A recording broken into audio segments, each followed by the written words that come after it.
ಸಂಸ್ಕಾರ ಅಂದ್ರೆ ಏನು? ಒಂದು ಕಲ್ಲು ಹಾಗೆ ಇದ್ರೆ ಅದು ಪ್ರಾಕೃತ, ಅದಕ್ಕೆ ಅದನ್ನ ಶಿಲ್ಪಿಯ ಕೈಲಿ ಕೊಟ್ರೆ ಅದಕ್ಕೆ ಸುಂದರವಾದ ರೂಪ ಬರುತ್ತೆ, ಆಮೇಲೆ ಸಂಸ್ಕೃತವಾಗುತ್ತೆ.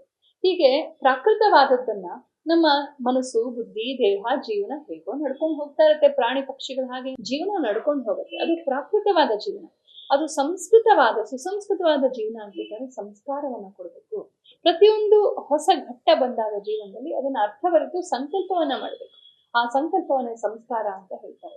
ಹಾಗಾಗಿ ಮಗುವಿಗೆ ಇಷ್ಟೆಲ್ಲ ಸಂಸ್ಕಾರ ಕೊಡ್ತಾರೆ. ಅರ್ಥ ಏನು? ಅರ್ಥವರಿತು ಬದುಕು ಮಗುವೆ. ನೀನ್ ಇನ್ಮೇಲೆ ಅನ್ನ ತಿಂತೀಯಾ, ಚೆನ್ನಾಗಿ ತಿನ್ನು. ಹೀಗೆ ಪ್ರತಿಯೊಂದು, ನೀನು ಈಗ ಬ್ರಹ್ಮಚಾರಿ ಆಗ್ತಿದ್ಯಾ, ನೀವು ಉಪನಯನವಾಗಲಿದೆ. ರಾಜನ ಮಗನಾಗ್ಲಿ, ಆಳಿನ ಮಗನಾಗ್ಲಿ, ಬ್ರಾಹ್ಮಣನಾಗ್ಲಿ, ಕ್ಷತ್ರಿಯ, ವೈಶ್ಯ, ಶೂದ್ರ ಯಾರೇ ಆಗ್ಲಿ, ಹೆಣ್ಣು ಮಕ್ಕಳಾಗ್ಲಿ, ಗಂಡು ಮಕ್ಕಳಾಗ್ಲಿ, ಎಲ್ಲರಿಗೂ ಇದೇ ಒಂದು ರೀತಿ ಸಂಹಿತೆಯನ್ನು ನಮ್ಮ ಗುರುಕುಲ ಪದ್ಧತಿ ವಿಧಿಸಿದೆ. ಉದಾರವಾದ ದೃಷ್ಟಿಯನ್ನು ಮೊದಲು ಪೋಷಕರು ಕೊಡಬೇಕು. ಇದಕ್ಕಾಗಿ ಗುರು ಹಿರಿಯರನ್ನು ಗೌರವಿಸುವ, ಕುಲ ಪರಂಪರೆಯನ್ನು ಗೌರವಿಸುವ, ರಾಮಾಯಣ, ಮಹಾಭಾರತ, ಪುರಾಣಗಳ ಕಥೆಗಳನ್ನು ಮಕ್ಕಳಿಗೆ ಬಹಳ ರಸವತ್ತಾಗಿ ಹೇಳಬೇಕು. ಮಕ್ಕಳಿಗೆ ಶ್ಲೋಕಗಳನ್ನ ಕಲಿಸ್ಬೇಕು. ಬ್ರಾಹ್ಮಣರು ಅಂತ ನಾವು ಜನ್ಮರ ತೋರಿಸ್ಕೊಂಡ್ರೆ ಸಾಲದು. ಬ್ರಾಹ್ಮಣನಾಗಿ ಯಾರೇ ಆಗ್ಲಿ ಭಾರತೀಯನು ಸಂಸ್ಕೃತವನ್ನ ಕಲಿಬೇಕು. ಸಂಸ್ಕೃತವನ್ನು, ದೇಶ ಭಾಷೆಗಳನ್ನ ಕಲಿತೇ ಹೋದ್ಮೇಲೆ ನಾವು ಭಾರತೀಯರ ಅನ್ನೋ ಪ್ರಶ್ನೆಗಳೇ ಉಳ್ಕೊಂಡ್ಬಿಡುತ್ತೆ.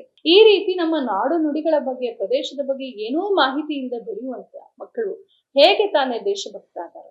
ಈ ರೀತಿ ಮಕ್ಕಳಿಗೆ ಒಂದು ವಿಷನ್ ಕೊಡದೆ ಹೋದ್ರೆ ಏನಾಗುತ್ತೆ? ನಾಳೆ ನಾವು ಭಾರವಾಗ್ತೀವಿ ನಮ್ಮ ಮಕ್ಕಳಿಗೆ, ನಮ್ಮನ್ನೂ ಕೇರ್ ಮಾಡೋದಿಲ್ಲ.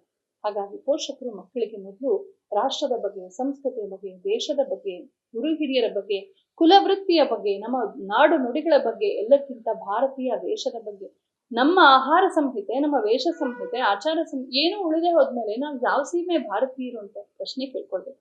ಆ ಪ್ರೈಡ್ ಇರ್ಬೇಕು. ಆ ಸಂತೋಷದಿಂದ ನಾವು ನಮ್ಮದನ್ನ ಆಚರಿಸುವಂತಹ ಸಂಸ್ಕೃತಿಯನ್ನು ನಾವು ಮಕ್ಕಳಿಗೆ ಕೊಡದೆ ಹೋದ್ರೆ ಇನ್ನೊಂದು ಜನಾಂಗದಲ್ಲಿ, ಇನ್ನೊಂದು ಪೀಳಿಗೆ ಆದ್ಮೇಲೆ ನಮ್ದಂದ್ರೆ ಏನು, ನಮ್ಮ ಸಂಸ್ಕೃತಿ ಏನು ಅಂದ್ರೆ ಮರ್ತು ಹೋಗೋ ತರ ಆಗುತ್ತೆ. ಎಚ್ಚರಗೊಂಡು ನಾವು ಇದನ್ನ ನಿರ್ವಹಿಸೋಣ. ಕಷ್ಟವಾದ್ರೂ ಪರವಾಗಿಲ್ಲ, ಪ್ರಯತ್ನಶೀಲರಾಗಿ. ನಮಸ್ಕಾರ.